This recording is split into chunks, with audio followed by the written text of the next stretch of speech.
Hai, Assalamualaikum warahmatullahi wabarakatuh. Ketemu lagi dengan Ibu Zara Komaria, konselor kalian.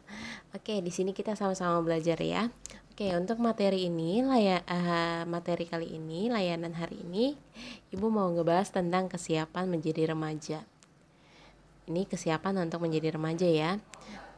Remaja itu apa sih? Seseorang yang sudah memasuki masa pubertas, yang tadinya anak-anak menuju remaja, ya. Paham? Oke, kesiapan remaja. Di sini ada istilah pertumbuhan dan perkembangan. Pertumbuhan itu apa sih? Oke, kita bahas dulu ya. Pertumbuhan adalah segala sesuatu yang berkaitan dengan proses pertumbuhan fisik, ya, perubahan fisik.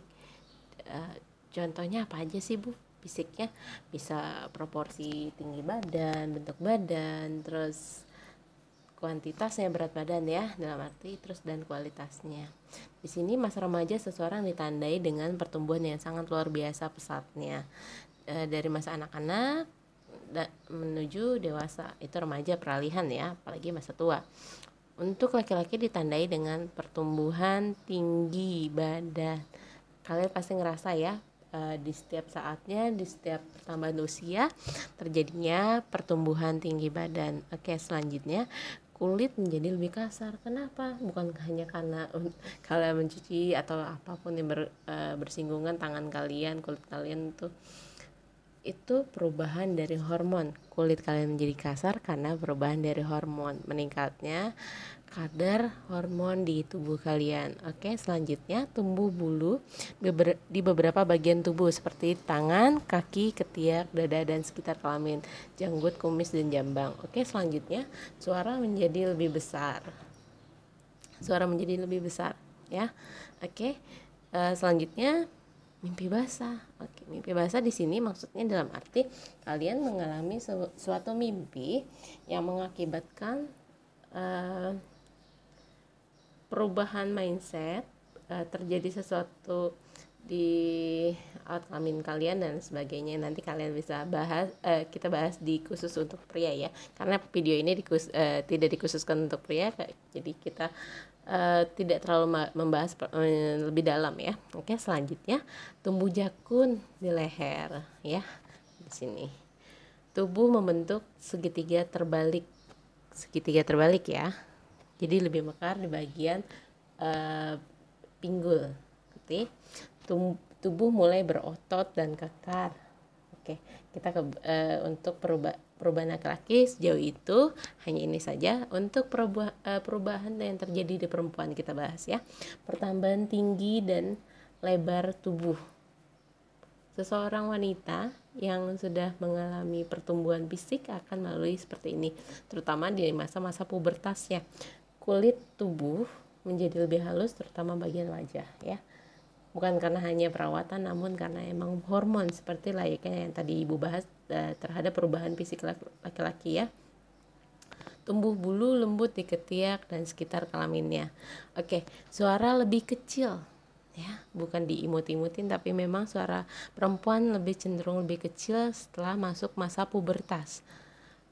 Tubuh membentuk segitiga di mana pinggul membesar sesuai fungsi kordat, yaitu dia harus mengalami proses kehamilan, jadi pinggulnya akan menjadi membesar. Oke, terus tubuh menjadi lebih feminim. Oke, tadi kita udah ngebahas tentang pertumbuhan ya, sekarang kita ngebahas tentang perkembangan. Perkembangan yaitu pertumbuhan yang cukup menyita energi dan konsentrasi. Remaja dihadapkan pada tuntutan psikologis, jadi perubahan dalam sisi psikologis ya. Oke, secara garis besar tugas perkembangan remaja tiap tahap berbeda-beda ya, tidak bisa kita samakan, apalagi setiap orangnya. Oke, di sini perkembangan emosionalnya yang belum stabil, kalian pasti bakal ngerasain itu di masa-masa kalian. Oke, contohnya apa aja sih? Rasa simpati, timbulnya rasa simpati yaitu mengalami hal-hal yang ikut merasakan apa yang dialami orang lain, itu simpati. Kalau empati, perasaan ikut mengalami, salah terbalik, rasa simpati yaitu perasaan mengalami hal yang dialami oleh orang lain dan ditindaklanjuti dengan tindakan objek simpati, ya. Kalau empati hanya ikut merasakan saja, ya, hanya ikut merasakan saja. Kalau simpati perasaan mengalami, ya, dan ada tindakannya selanjutnya. Oke, selanjutnya ada marah, sedih, rindu, senang, susah, benci, bosan, jenuh, dan sebagainya. Perasaan itu akan terjadi di masa-masa kalian, yaitu masa menuju remaja, ya. Oke, konsep dirinya belum matang. Seorang remaja pasti memiliki konsep, namun konsep tersebut belum sepenuhnya matang terjadi di dalam dirinya. Remaja itu merupakan sosok manusia yang masih mencari jati dirinya. Mau apa sih saya? Harus gimana sih saya setelah remaja? Ya. Remaja dihadapkan persoalan untuk dapat menerima keadaan fisik yang dapat memanfaatkan secara efektif.